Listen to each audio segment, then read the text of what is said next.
Bueno. Ya comienza a conectarse nuestra gente, nuestros amigos foristas aquí a través de mi página Andrew Álvarez Chardón, página oficial. Hoy estamos un poquito más tempranito.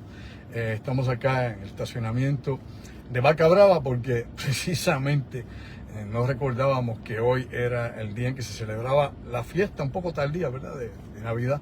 Pero estábamos imbuidos en otros asuntos y no vine a revisar sino hasta este momento que era precisamente hoy el día en que celebran la fiesta acá de empleados y el personal de Vaca Brava. Así que, como quiera que sea, estamos acá en Vaca Brava, por lo menos en el estacionamiento. No está cerrada, la unidad física, ¿no? Está cerrado el restaurante. Por ende, pues vamos a hacerlo desde acá para cumplir con ustedes, como siempre, ¿no? Con este compromiso que tenemos todos los lunes de discutir asuntos y temas interesantes, trascendentes aquí en La Última Frontera. Tu amigo Andrew Álvarez. Hoy estamos a lunes 13 de enero del año 2025 y ya comenzó a acelerar el tiempo. Recuerde que el tiempo nunca para por nadie. Como dice ese viejo adagio, nadie sobrevive al maestro tiempo. Es el único maestro que obviamente acaba con sus discípulos. El tiempo pasa y no deja obviamente nada a su paso. Pero aquí estamos una vez más para cumplir con ustedes y dar un tema que es sumamente interesante. Yo creo que estas cosas que hay que hablar, ¿no?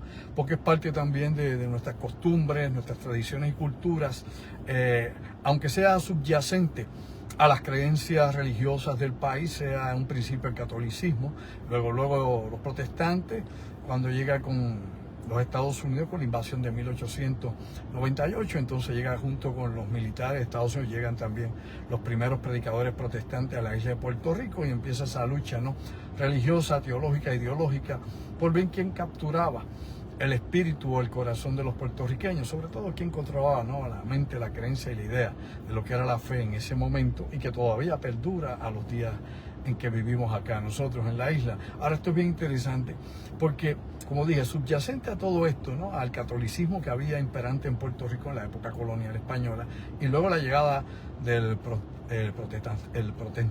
ay, se me agarra la boca aquí, no tengo agua, los protestantes, ¿no?, las iglesias protestantes acá a Puerto Rico. Recuerde que se nos seca la boca y se nos va también la pronunciación de cuando en vez. Aquí lo interesante es que aquí tenemos inmediatamente, ¿no?, dos fuerzas que van a estar luchando básicamente, ¿no?, por ver qué ideología permea. Recuerde que junto con la iglesia protestante viene también todo el sistema de gobierno republicano de los Estados Unidos que llega acá a Puerto Rico. O sea, no es únicamente la fe y la creencia, es obviamente el mecanismo político, ¿no? Es la ideología que se lleva en esta ingeniería social para definir definitivamente cuál es el rumbo y quiénes van a ser los guías espirituales del país. Pero antes de esto, debemos recordar que ya en el siglo XIX había en Puerto Rico varios movimientos aquí insulares que eran sumamente retantes para el establishment o para el Estado, específicamente para la Iglesia Católica e inclusive el gobierno español. Por un lado tenías aquí en Puerto Rico a los masones que estaban relacionados con un sinnúmero de revueltas revolucionarias en toda Latinoamérica. Se concentraba inclusive con Simón Bolívar y con todo lo que surge en la Venezuela de aquel entonces y cómo se va expandiendo, ¿no?, a través de lo que es Sudamérica, la revolución y la independencia, la lucha de las naciones, ¿no?, en contra del Imperio Español, y también los efectos que tuvo sobre Puerto Rico. Y aunque no he entrado derecho dentro del tema todavía, es que hay que dar un trasfondo histórico. O sea, las cosas no nacen en el vacío. Tenemos que conocer el trasfondo histórico, cómo se están dando los eventos, ¿no?, para entonces uno poder poner en su propia o justa perspectiva las cosas como son.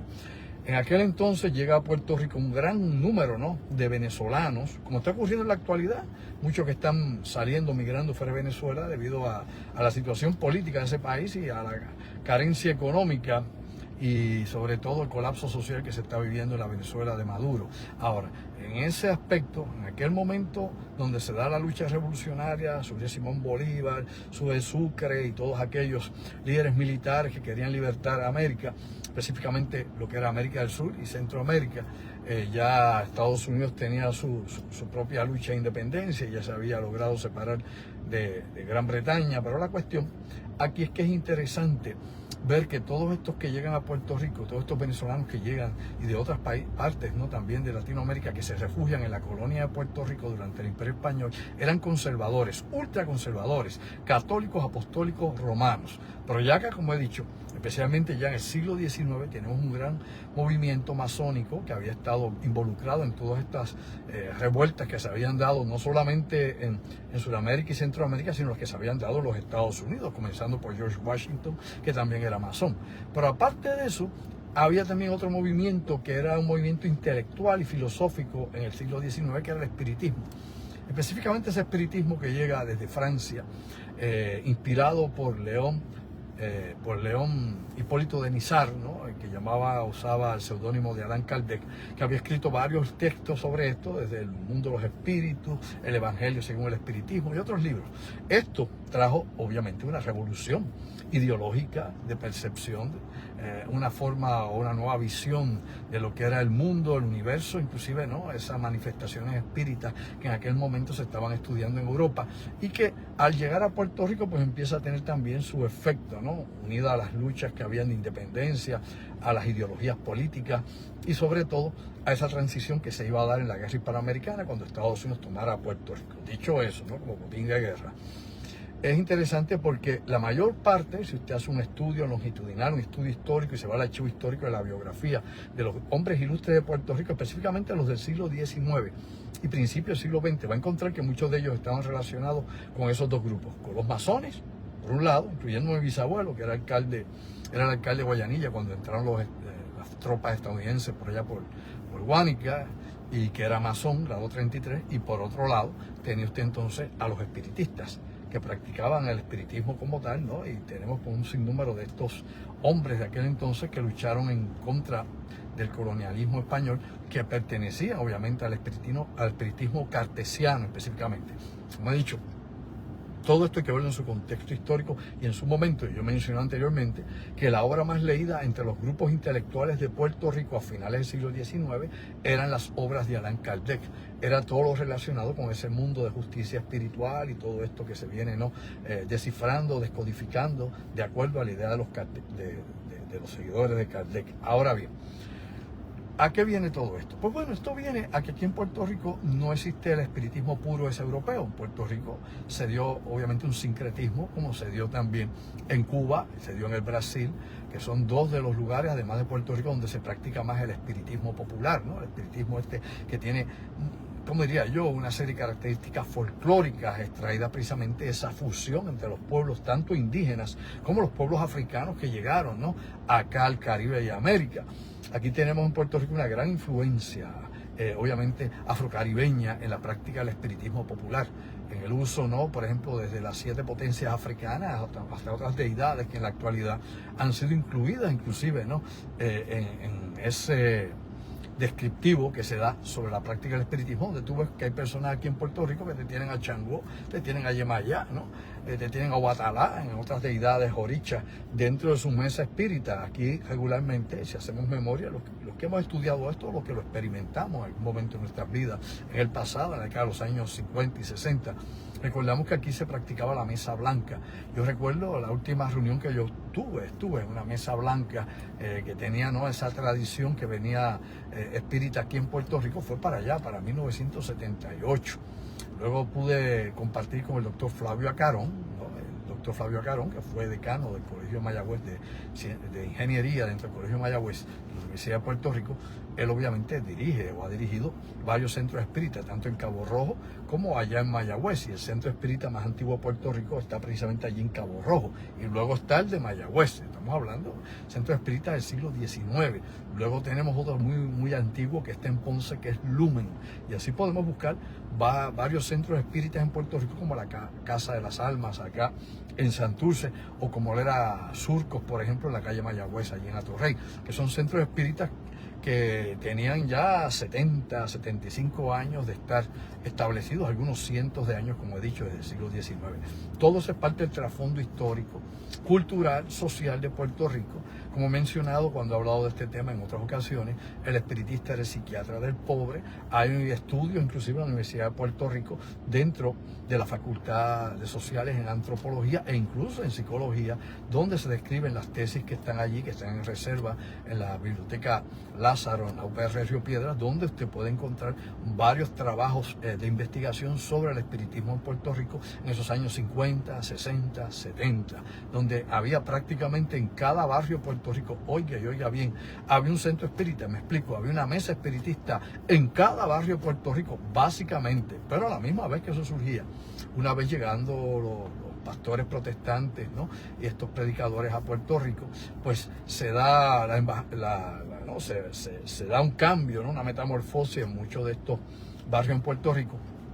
Y usted encuentra en la actualidad que ya prácticamente no hay mesas espíritas o centros espíritas en la mayoría de los barrios de Puerto Rico, muy pocos, ya usted podría contarlos con una mano. Claro que siempre hay gente que practica la obra, claro que siempre hay gente que está en eso, o que cree en eso, o que tiene algún don, alguna facultad, pero la realidad es que había una transformación. Hoy en día usted encuentra 2, 3 y hasta 4 iglesias en un mismo barrio protestantes, ¿no?, que hay diferentes cultos, diferentes grupos, diferentes denominaciones, que han ido tomando o desplazando lo que antiguamente eran los centros espíritas, donde la gente pobre iba a consultarse, a tratar sus males, porque la mayor parte de las iglesias o estaban en el mismo pueblo, donde estaba o había una catedral, una iglesia grande, o estaba en un lugar que muchas veces era lejano al uso o necesidad que tenían las personas. Aparte que, como he dicho, había una serie de creencias que venían, obviamente, desde diferentes pueblos. Teníamos creencias inclusive que venían desde los taínos, los indígenas, que perduraron a través del tiempo, no solamente en nuestros vocablos, en nuestra forma de hablar, ¿no?,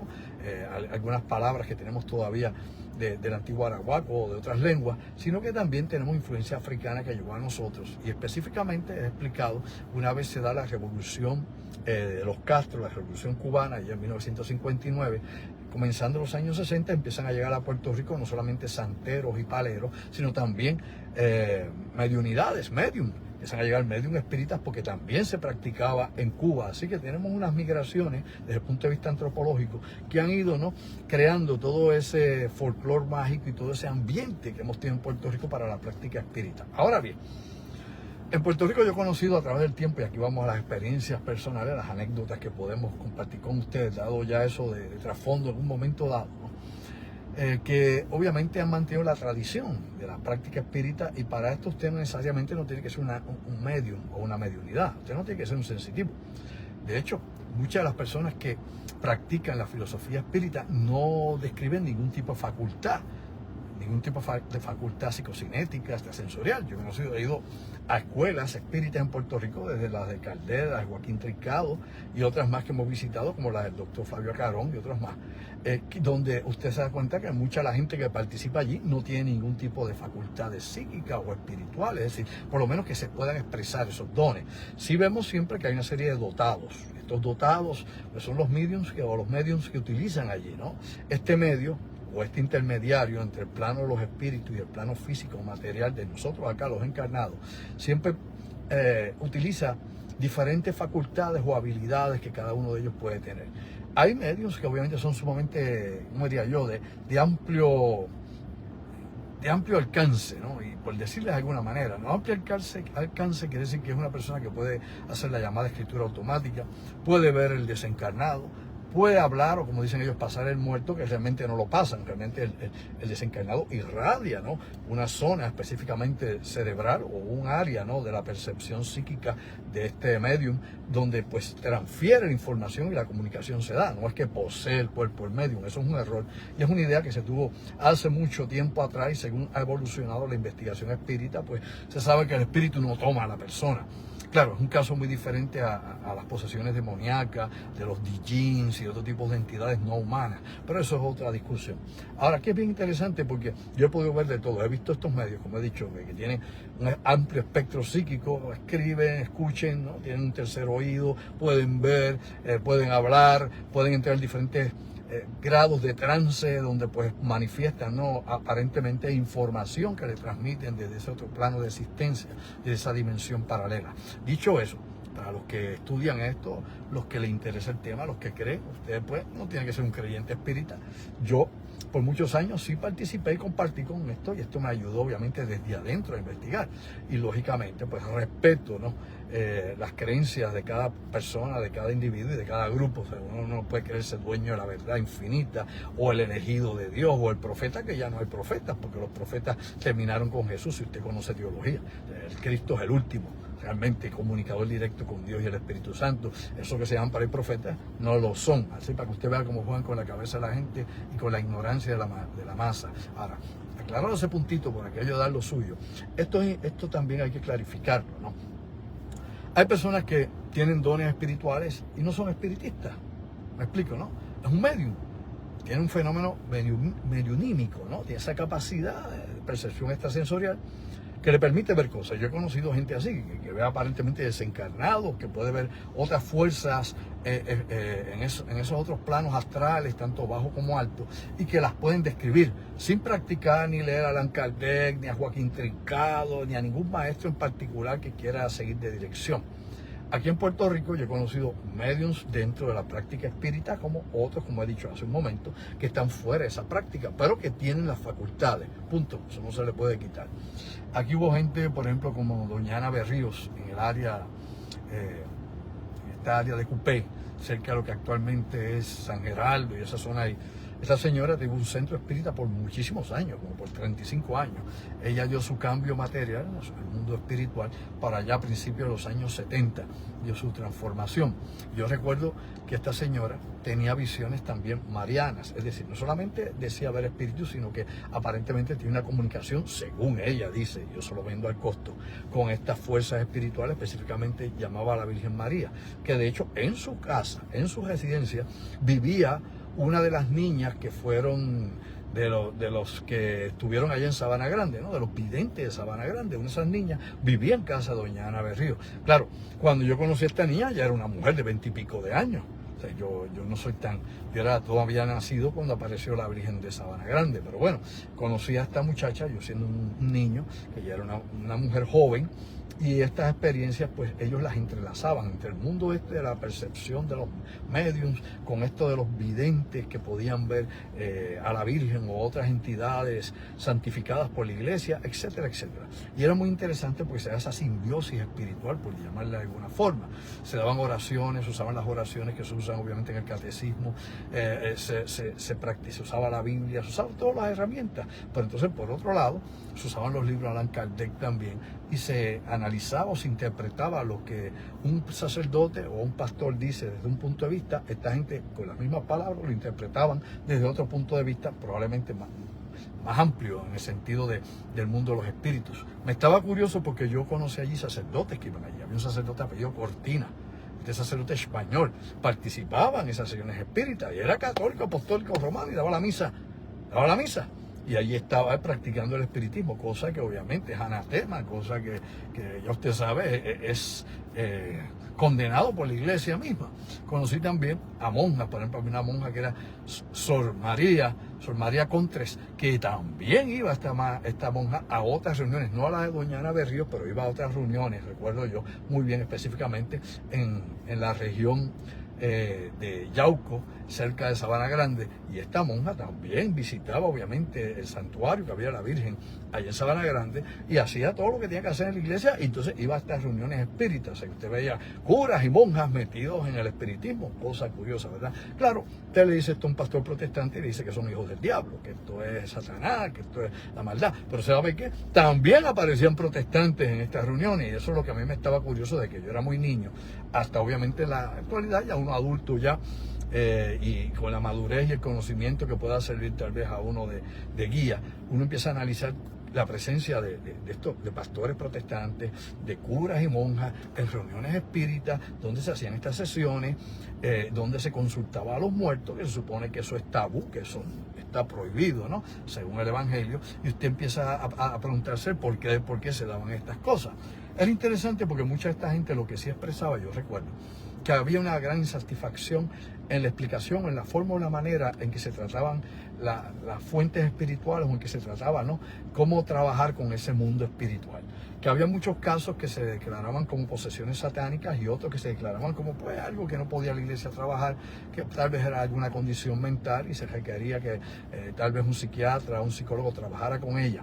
Ellos explicaban que su interés era aprender más y darse cuenta que la iglesia no le daba todas las respuestas, que todo se quedaba en misterio. Esos son misterios, eso es allá, solo Dios sabe, usted no sabe acá, tranquilo, que son misterios que están ocultos al ser humano, al espíritu humano. Pero bueno, ellos obviamente tenían ese interés. Yo había contado aquí hace tiempo también que Salvador Freixedo, que había sido jesuita y que fue separado de los jesuitas, fue conmigo a varias reuniones espíritas. Había una que se reunían allá en Santiago Iglesia, en Río Piedra, en Santiago Iglesia, en la guardarraya allí cerca de Guaynabo, donde había el templo Inca, en el templo del indio Inca, que era como se llamaba. Allí iban sobre 9 o 10 de estos mediums que entraban en trance. Y yo había contado aquí anteriormente que él tuvo una experiencia allí donde obviamente lo identificaron y hasta le dijeron de todo, sin conocerlo personalmente, sin saber quién rayo era él, porque allí entre más de 40 personas en la parte de atrás estás en el anonimato.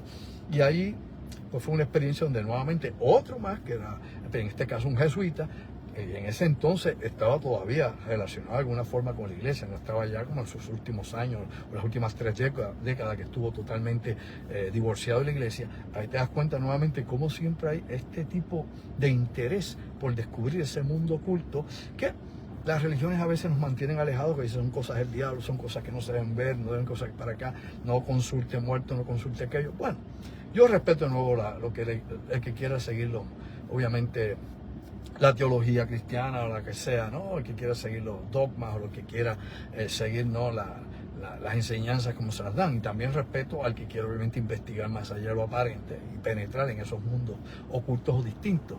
Yo creo que hay demasiados misterios, ¿no?, por poder descubrir. Hay que desentrañar tantísimas cosas que todavía están fuera de nuestro alcance racional, porque muchos de estos fenómenos pues ni siquiera son racionales, se pasan de una manera que uno quisiera explicarse el por qué suceden, ¿no? Y la información que surge, de dónde surge. Pues bien, aquí aparte de doña Ana Berrío, pues obviamente conocimos también a la reverenda Petra Aybar, que era quien dirigía Surcos en la década de los años 60, 70, hasta su muerte, ya en los 80. La reverenda Petra Aybar, pues obviamente era una medium con unas facultades increíbles y ella daba, ¿no?, la cátedra espírita allí en Surco junto con otros instructores que tenían. Aparte de ella también estaba la doctora Carmen Claudio. La doctora Carmen Claudio era una medium también, no practicante directa del espiritismo como esta otra, como la reverenda Aybar o como doña Ana Berrío, pero obviamente la doctora Carmen Claudio también era otra psíquica, ¿no? Era una medium y daba clases de metafísica y de parafísica y fue una gran amiga mía. Murió también hace muchos años. Mucha de esta gente, como he dicho en otros videos, mueren, se llevan todo ese conocimiento y no queda nadie que pueda sustituir esta experiencia, ¿no? Interesante por demás, o este tipo de, digamos nosotros, de conocimiento que se va a perder en la noche de los tiempos. Ahora bien, de nuevo, uno investiga estas cosas de la manera más seria posible. Uno visita estos lugares, por ejemplo, Josephine Rossi, allá en San Sebastián, que había hablado de ella anteriormente también, otra medium. Tuve la oportunidad de conocerla, de hablar con ella varias veces, de estar, ¿no?, en sus trances mediumnímicos. Y estas son pues figuras que obviamente se distinguían mucho sobre la mayor parte de los demás que habían, porque obviamente tenían unas facultades extraordinarias y de alguna forma o manera esto había llegado al conocimiento exterior, es decir, fuera de Puerto Rico, y había mucha gente que venía a consultarse aquí. Aquí teníamos, por ejemplo, dentro de la santería a Rodolfo Bulufé. Rodolfo Bulufé era un cubano que vivía en Puerto Rico, que era un sacerdote yoruba, que tiene un alto rango, ¿no? Probablemente el rango más alto del sacerdote dentro de la religión yoruba o de los orichas, aunque eso no es el espiritismo per se como tal, pero como dije, hay una gran influencia en el espiritismo local, en el Caribe, con todas estas tradiciones afrocaribeñas, inclusive de África directamente. Y Rodolfo vivía aquí en Puerto Rico, murió también hace muchos años. Toda esta gente se quedó con el pasado siglo y nuevamente ahí se perdió también una persona con conocimiento extenso sobre la magia africana, la magia caribeña. Aparte de él, en estos días también, ahora a principios de año, perdimos a un buen amigo, uno de estos sacerdotes del Palo Mayombe, del Palo Monte, que por muchos años pues laboró aquí en Puerto Rico y era puertorriqueño, que era Tony Esteves, Tatá. Tony Esteves falleció en estos días también, y Tatá pues era otro de los que eran, como diría yo, estabilizadores dentro de la religión del Palo Mayombe, nuevamente originaria de la región también de Cuba, pero extraída también del Congo y de otras regiones de África. Esa es tradición de los esclavos que llegaron, los bozares africanos acá al Caribe.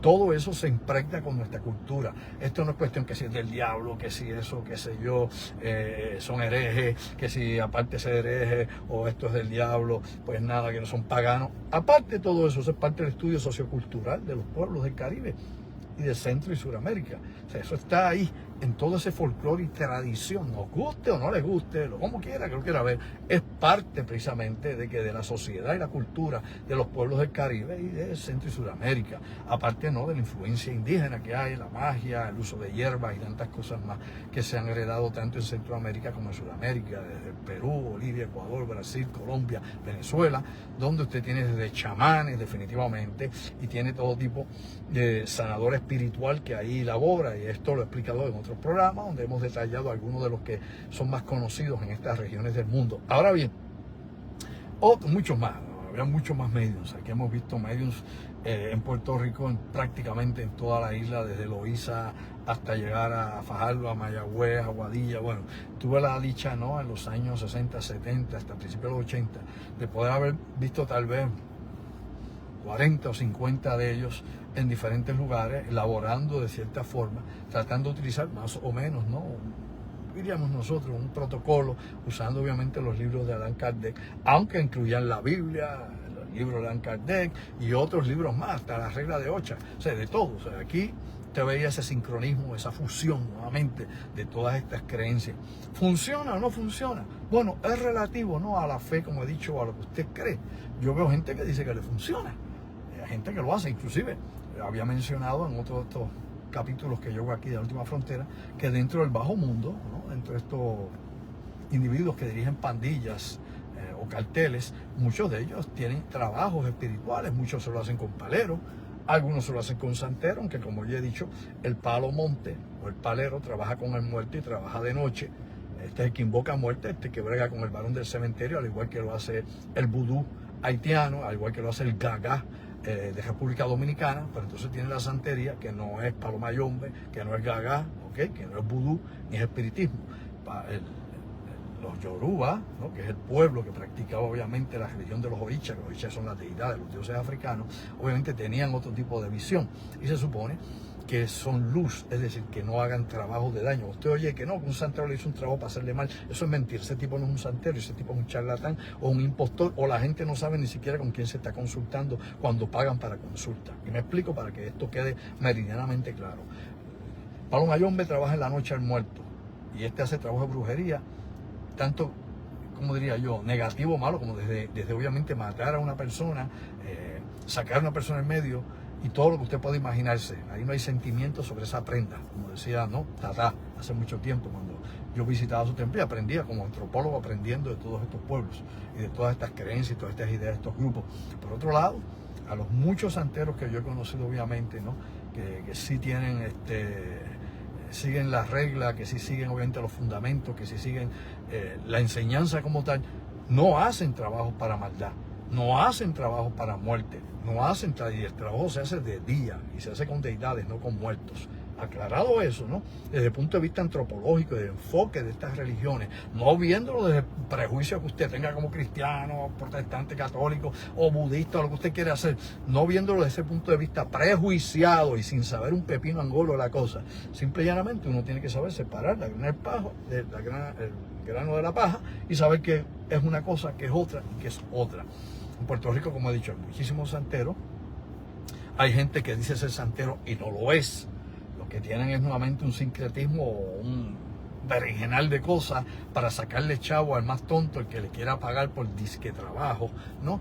El que le quiera pagarle tal vez por una consulta y que no tienen ningún tipo de conocimiento real, que se aprovechan de la cosa. Tal como hay un montón o muchísimos de estos supuestos pastores, dígame si es o no es así, que violan niñas, que le roban el dinero a la gente, que han hecho de todo a cada rato. Dígame si eso no es así. Dígame. Todos los años, no uno, no dos, pastores con iglesia y con la Biblia aquí debajo de la axila. También tiene un montón de sacerdotes católicos que todos sabemos, ¿no? De pedrastras por ahí para abajo, así abusando con niños y todo. Así que no es uno, ni 10, ni 20. Vamos a hablar con propiedad, vamos a aclarar las cosas, que no se me ponga a usted, no se confunda. Los hay de todas clases. Obviamente hay gente que se hace pasar por pastores, que no lo son. Y hay otros que tienen el título, pero obviamente su práctica es todo lo contrario al cristianismo. Como hay sacerdotes que de eso no tienen nada, que son abusadores, que obviamente tienen tendencias degeneradas sexuales, etcétera. Pues bien, de la misma manera hay gente que se meten y se filtran en estos campos para vender disque sus servicios y sus facultades, que son unos charlatanes y unos buscones que no saben nada de nada y se aprovechan de la ignorancia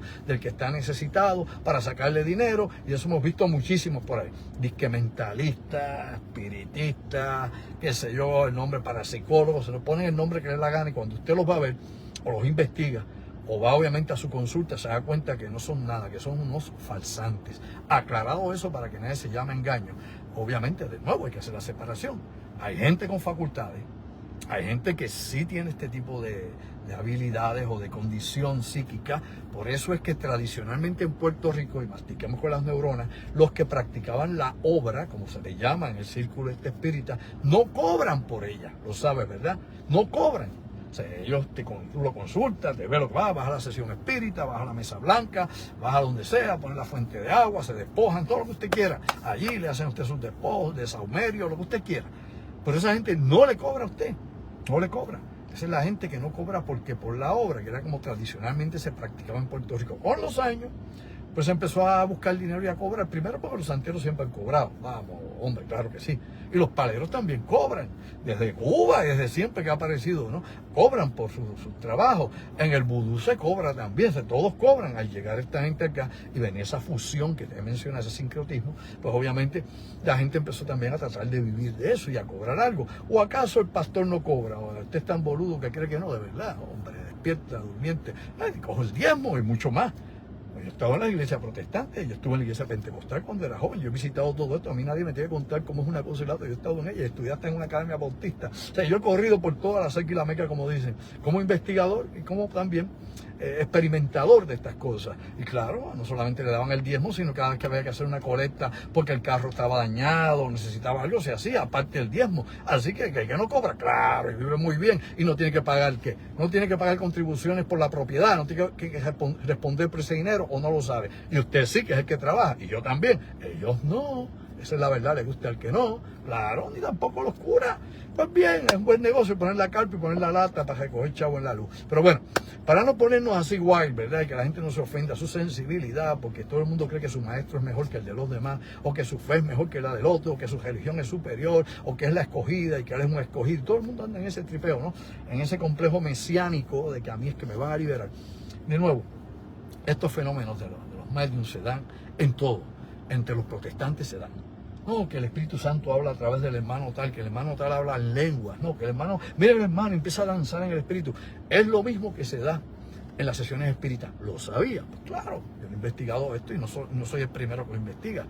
Obviamente lo investigué, como otros investigadores más, otros antropólogos más, otros sociólogos, otros psicólogos, de todos, ¿no? Que han investigado, ¿no? Las semejanzas entre una práctica y la otra. Y te das cuenta que hay los mismos síntomas. Tú ves las convulsiones, ves la gente bailando, ves la gente hablando en lenguas, ves todo. Los ves haciendo así, hacen así los espiritistas, también los pentecostales. Eso no es así. Y lo mismo también lo ves dentro de la Iglesia Católica, claro.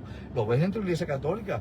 Estos grupos católicos que obviamente son más estrictos en la práctica, como era, por ejemplo, entre los protestantes. Tú tenías, me acuerdo cómo es que le llamaban aquellos, los catacumbas, y luego tú tienes acá otros grupos, que desde el Opus Dei hasta otros grupos más dentro del catolicismo, que tú veías, por ejemplo, grupos de reuniones donde tú los veías en el mismo trance, en el mismo baile, en el baile de San Vito y de Amigo, la misma cosa. Y lo encuentras entre los musulmanes, y lo encuentras entre los sufis. Los sufis musulmanes también entran en el trance, empiezan a bailar, entran en ese trance, hablan en lenguas, todos ellos. Se te das cuenta que es un fenómeno humano que se traspola a cada fe, a cada religión, a cada grupo, a cada pueblo, ¿ok? Que está intrínseco en nosotros, en nuestra psique profunda, en nuestra forma espiritual. Y luego dentro los aborígenes, danzando, entran también, danzan, empiezan a hablar y hacer un sinnúmero de cosas semejantes, similares a las que se hacen aquí en las religiones regulares o en estos otros cultos o grupos, como puede ser el espiritismo o puede ser la santería. Cuando le vas al muerto, no he ido a escuchar eso nunca. Pues vamos a aprender, claro, te lo ve.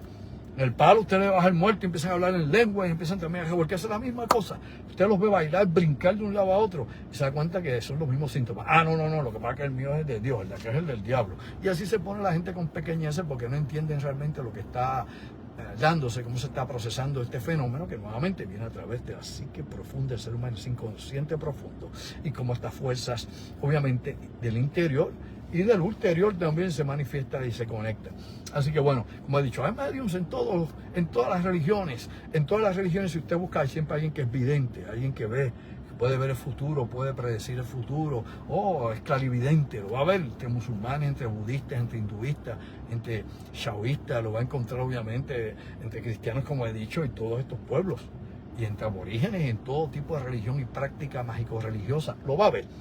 Así que cuando explico esto, no es para que únicamente lo veamos como el espiritismo convencional de Allan Kardec, o como dije, un espiritismo más político, como el de Joaquín Trincado, que era más político, más dirigido inclusive hacia la práctica socialista, sino que usted lo tiene que ver en un amplio margen, ¿no? Un panorama más amplio, un espectro más abierto, donde se dan todos estos eventos y toda esta fenomenología de acuerdo, ¿no?, a la sintonía psíquica que tenga una persona, la vibración en que está y sobre todo el conocimiento, el nivel en que está.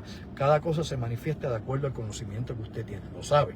Cada cosa se manifiesta de acuerdo al nivel de conciencia que usted tiene, lo sabe. Si su nivel de conciencia es underground o es bajito, o no tiene capacidad obviamente para poder percibir el mundo en otras tonalidades, o poder tal vez interpretar toda esa información que se canaliza, entonces definitivamente usted lo va a ver de acuerdo a qué, de acuerdo a su condicionamiento psicológico, de acuerdo a lo que le enseñaron y de acuerdo a la capacidad que usted tenga de entendimiento. Si no es mucha la capacidad, pues es poco lo que va a entender. Si es mucha la capacidad, pues habrá que ver cómo lo interpreta de acuerdo a cuál es la experiencia espiritual que se tiene. Así que nada, los dejo aquí con un poquito de esto para ponernos a pensar. Denle un like si quieren al video, así nos ayudan a distribuir el contenido a través de las redes para que el algoritmo pues haga su aguaje y de cuando en vez pues ponga esto un poco más allá de la misma cosa de todos los días que dan por ahí. Aquí pues hacemos esto desde otro punto de vista y definitivamente pues un análisis diferente a lo que usted regularmente oye en YouTube o oye de gente que habla de estos temas. Yo lo pongo desde la perspectiva obviamente de un investigador, desde cómo la antropología lo puede captar, y le hago aquí una cápsula de todo esto, ¿no? Hago obviamente una sinopsis de esto, se la presento a usted de la manera más fácil para que no sea muy complicado entenderlo, porque ¿para qué le voy a hablar yo a especialistas? Cuando hacemos, qué sé yo, un simposio, vamos a una convención o una reunión donde discutimos pues personas que trabajamos en la investigación, sea antropológica o sea en el ámbito obviamente de estas religiones comparadas o lo que sea, pues obviamente pues desde el léxico hasta los términos y todo cambia. Pero aquí no es para hablarle a especialistas, aquí es para hablarle a la gente de a pie, a ustedes, a mis hermanos. Y usted sigue enriqueciéndose, buscando, ¿no?, más información, siendo autodidacta y despertando, ¿no?, a nuevas fuentes que le permitan entonces tener una mejor visión de lo que es este fenómeno humano de la existencia. Vivimos aquí, tenemos conciencia, como decía Descartes, ¿verdad? Pienso, luego soy. Pues bien, aquí no solamente pienso y luego soy, siempre estoy y siempre estaré, es decir, yo soy él. Somos todo y componemos el uno. Si entendemos ese proceso, va más allá de lo que Descartes dijo, ¿no?, este filósofo matemático alemán. Ahora bien, gracias a ustedes, como siempre, compartan el video, le dan el like, no tiene que pensar como yo, esto no es para que usted piense como yo, en ningún momento, esto es para traerle un tema distinto y diferente, para que usted entonces reflexione o se pregunte el porqué del porqué. Es eso solamente. Yo no vengo aquí a practicar espiritismo, no ando por ahí viendo espíritus, he investigado todo esto y trato de ser lo más honesto posible, ¿no?, a nivel intelectual y sobre todo en lo personal, al hablar de estos asuntos que he investigado por tantísimos años. Así que gracias como siempre. Los voy a ver el miércoles, probablemente en otra transmisión, y acá desde el estacionamiento Vaca Brava, porque está cerrado el local, porque ya era la fiesta de Navidad, un poco atrasada, pero las octavitas. Y acá con ustedes estaremos el miércoles Pensando en Voz Alta, y el viernes, como siempre, con el ingeniero Orlando Pla a través del teléfono Orlando en La Otra Realidad. Hoy también salió nuestro programa ya en Molusco TV, Top Secret. Póngalo para que se ponga al día lo que está pasando en el mundo. Y te lo digo una vez más: sayonara, ojo visor, oído en tierra, despierta durmiente. Todavía nos queda un poco, aprovechemos el tiempo, es finito, el nuestro.